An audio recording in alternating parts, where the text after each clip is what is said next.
अस्सलाम वालेकुम। तो कैसे हो आप? उम्मीद है ठीक होंगे। तो बात करेंगे पाकिस्तान टीम का टी20 का कप्तान कौन होगा। इसकी कंफर्मेशन हो चुकी है, बाबर ही होंगे कप्तान। लेकिन बाबर की अभी तक कोई स्टेटमेंट नहीं आई। बाबर क्या चाहते हैं? अभी तक पीसीबी तो रजामंद है, चीफ सिलेक्टर जो कमेटी बनी है सब कहते हैं कि बाबर ही को कप्तान होना चाहिए। लेकिन बाबर का इंतजार है, बाबर क्या चाहते हैं। जो 90% खबरें जो आ रही है वो यही आ रही है कि बाबर ही होंगे कप्तान। इधर एक और बात बहुत मजे की है। कुछ लोगों को भी छोड़ो, दो लोगों की मैं बात करने लगा हूं। वही दो लोग बाबर की कप्तानी में खेलेंगे जिन्होंने टीवी पे बैठ के लाइव ये बोला था कि बाबर टी20 के कप्तान ही होना चाहिए, बाबर की टी20 में जगह नहीं बनती, वही खेलेंगे बाबर की कप्तानी में। कौन से वो दो नाम है आपको भी पता है, कब उन्होंने बोला था और क्या उनको शर्मिंदगी होगी या नहीं, क्या है इसकी पीछे की ऐसा स्टोरी, बाबर क्या चाहते हैं, इन सब सवालों के जवाब मैं आपके साथ शेयर करूंगा। अगर आप चैनल पे पहली बार है तो चैनल को सब्सक्राइब कर दे ताकि इसी तरह की लेटेस्ट अपडेट सबसे पहले मैं आप तक पहुंचाता रहूं। तो बात करते हैं जी शाहीन के ऊपर। तो उठा ट्रस्ट, शाहीन के ऊपर तो कोई ट्रस्ट नहीं है कि वो होंगे कप्तान या नहीं। जितने तक बात की जाए रिजवान की, तो रिजवान को कप्तान होना चाहिए था। पर्सनली मेरी ख्वाहिश थी, क्योंकि जिसको आपने एक बार कप्तान बनाया या तो उसी को कंटिन्यू करते। अगर बाबर को आपने कप्तान बनाया था तो उसको फिर आप लॉन्ग टाइम तक चांस देते। अब उसको गिरा के फिर उठा के बिठाना मुझे लगता है कि अच्छी बात नहीं। उसको थोड़ा सा टाइम चाहिए था।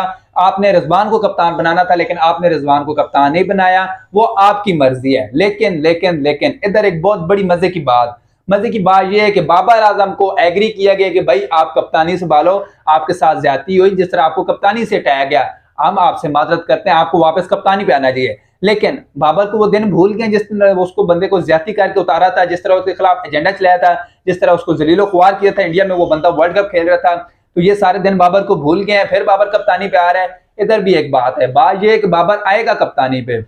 हर बंदी की ख्वाहिश होती है कि पाकिस्तान टीम की कप्तानी करे, लेकिन बाबर की कुछ रिक्वायरमेंट होंगी कि भाई मैं आऊंगा, मुझे रिस्पेक्ट मिलनी चाहिए, मुझे लॉन्ग टाइम तक लगाना चाहिए। ये नहीं कि जब पाकिस्तान टीम वर्ल्ड कप में हारे, वर्ल्ड कप में परफॉर्मेंस खराब हो, मुझे उठा के आप कप्तानी से बाहर हटा दो। ऐसे तो मैं नहीं आऊंगा एक वर्ल्ड कप के लिए और 2 सीरीज के लिए। मुझे श्योरिटी चाहिए कि मुझे लॉन्ग टाइम तक आग लगाओगे।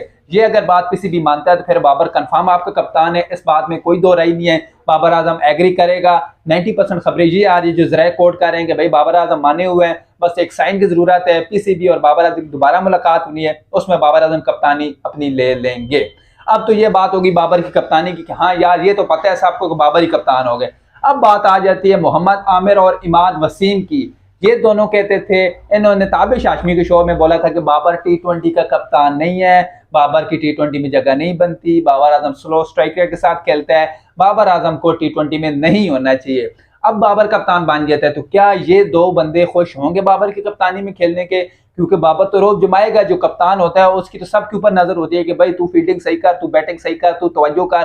क्या ये मानेंगे कि बाबर हमारे ऊपर उंगली उठाए, हमें सवाल करे, हमसे पूछे, हमसे परफॉर्मेंस के बारे में पूछा जाए? ये बिल्कुल नहीं चाहेंगे। ये बहुत तो खुश हो रहे थे सब कि बाबर हो जी, बाबर कप्तानी से हट गए, मोहम्मद आमिर वापस आ गए। जो इन्होंने बड़ी बड़ी बातें की थी ना, इनको ये दिन नहीं जाता। इन्होंने तो बातें ये की थी कि वो जी हम इतनी बड़ी बातें कर लेंगे, हमने कौन सी टीम में आना है। लेकिन वक्त की चक्की में पिसते वापस ये टीम में आ गए। अब इनको ये सारी बातें इनके गले में अटकेंगी। अब इनको याद रहेगा, मैं इमाद के खिलाफ नहीं हूँ, मैं आमिर के खिलाफ नहीं हूँ, लेकिन जो इन्होंने बातें की हैं ये मोड़ के इनके मुंह में के आ रही हैं, क्योंकि इन्होंने बातें जो की हैं वो गलत की हैं। बाबर ने तो कुछ भी नहीं बोला। बाबर ने नहीं बोला कि भाई मैं फलां बंदे को जवाब उसने नहीं दिया, उसने सिर्फ और सिर्फ परफॉर्मेंस दी है। लेकिन ये जब बाबर को सामने देखेंगे, बाबर कप्तान होगा, इनको शर्म तो आएगी कि भाई जिस बंदे को हम गिराने लगे थे अब वो ही हमारे ऊपर हुक्मरानी करेगा। तो ये कैसी सिलेक्शन है? तो ये बहुत इंटरेस्टिंग बात होने वाली है। अब खबर का इंतजार है, 24 घंटों में ये पता चल जाएगा कि कौन होगा कप्तान। उसके बाद ही इमाद और मोहम्मद आमिर सुकून से बैठेंगे। हाँ, अगर रिजवान और शाहीन कप्तान हुए फिर तो ये चैन का सांस लेंगे।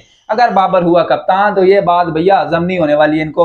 ये बात इनको जरूर सताएगी कि यार जिसके खिलाफ एजेंडा चलाया था वही कप्तान है, उसी के अंडर खेलना पड़ेगा पूरा वर्ल्ड कप, सारी सीरीज। तो ये बहुत मुश्किल हो जाएगा इनके लिए। तो इनको बस इंतजार है कि कहीं जल्द अज जल्द कप्तान अनाउंस हो और वो कप्तान बाबर ना हो। तो देखते हैं बाबर होता है कप्तान या कोई और। 48 या 24 घंटों का इंतजार है, उसके बाद आपको स्टेटमेंट मिल जाएगी कि कौन है कप्तान।